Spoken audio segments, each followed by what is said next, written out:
We fight for hope and freedom, bound by a call to serve and the sanctity of our oath.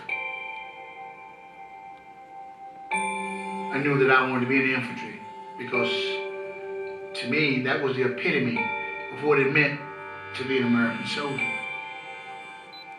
I wanted a challenge, and I asked myself then, as I asked many, many times after that, do I have the guts and brains to be an infantryman?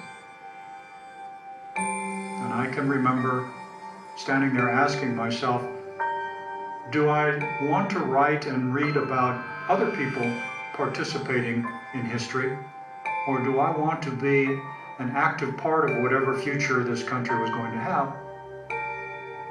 We use aircraft, we use artillery, we use tanks, we use everything to help us get on that objective.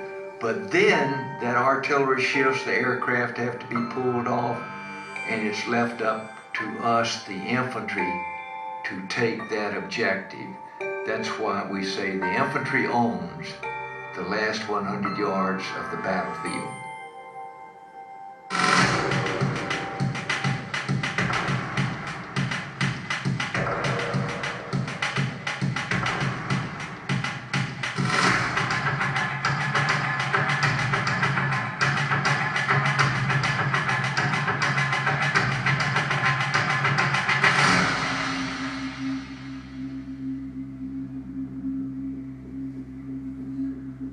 Despite the hooting and hollering, I saw the raw fear behind the smiles, thinking that we were about to be dropped into the middle of an Al-Qaeda stronghold, and that some of us might not make it back to the place we had just left.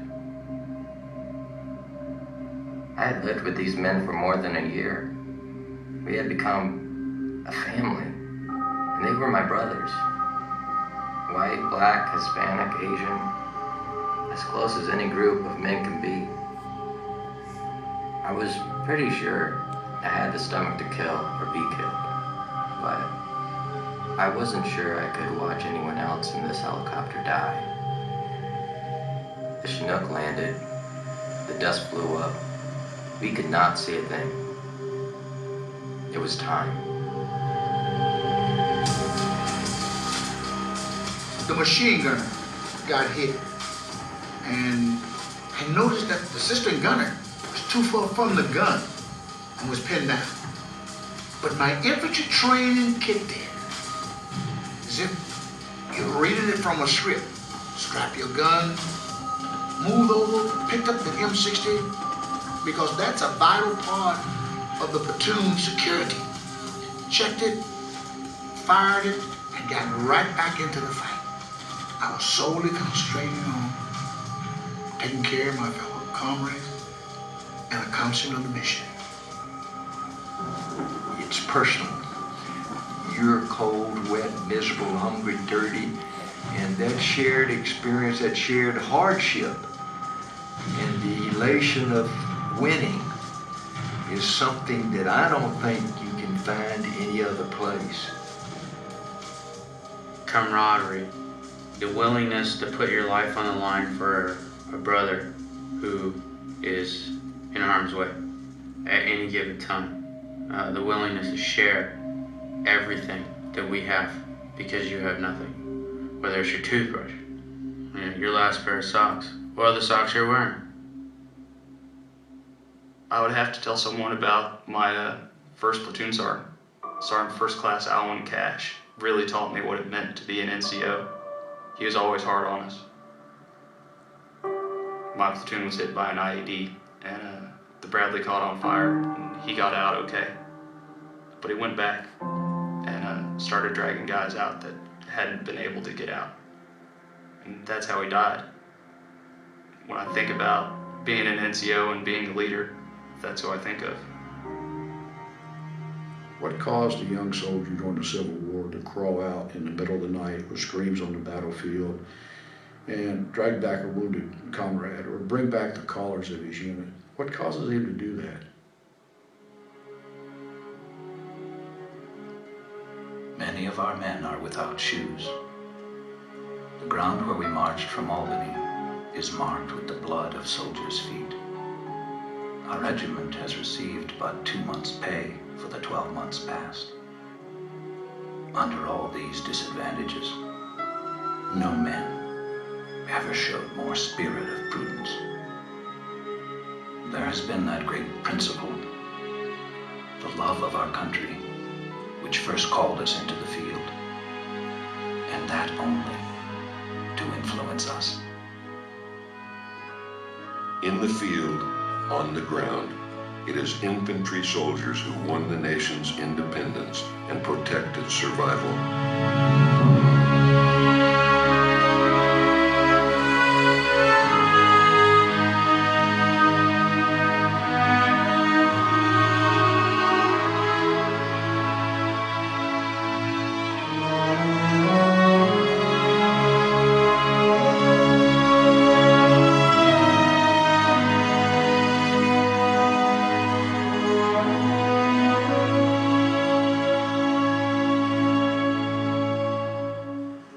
We rode the streetcar to the induction point. My father just looked straight ahead, then cleared his throat and said, "America's been good to us. It has given me 2 jobs. It has given you and your sisters an education. Whatever you do, uphold your family. Do not disgrace your country. And if you must give your life, do so with honor." I knew exactly what he meant. I said, "Yes, sir. Goodbye."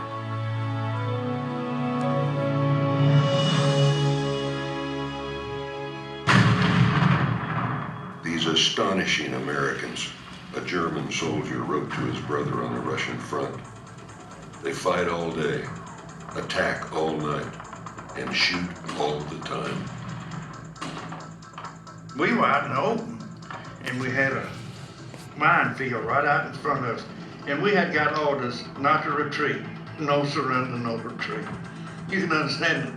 And we all hadn't been out of school long, and there we are, fixing to stop the whole German army. And I bet dang if we didn't do it. We stopped them.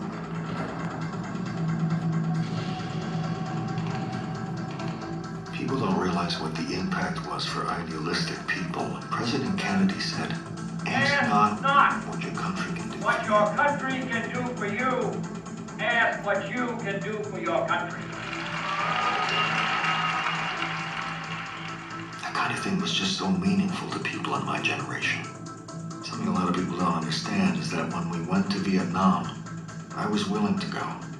This was my thing, for my country.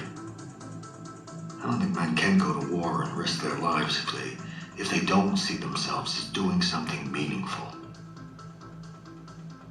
We have it in our hearts to do what we have to do, but we also know that without the strength of our families, we really couldn't be as strong as we are. They do it because they know that there is a reason and a mission that they're carrying out, and that they're a small piece in a way bigger picture. They go in the name and the cause of we the people. They work for us and go where we send them. They rotate back into the line of fire. They replace and remember their fallen brothers. They love, and yet repeatedly they leave their daughters and sons to take on the mission, our mission.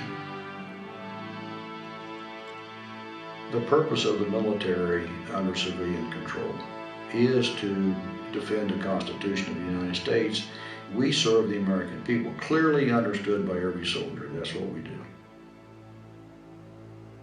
We fight for hope, an infantry sergeant says, and the noble idea that freedom from tyranny is a basic human right. We are the force to do that, he continues, and my brothers pay the price.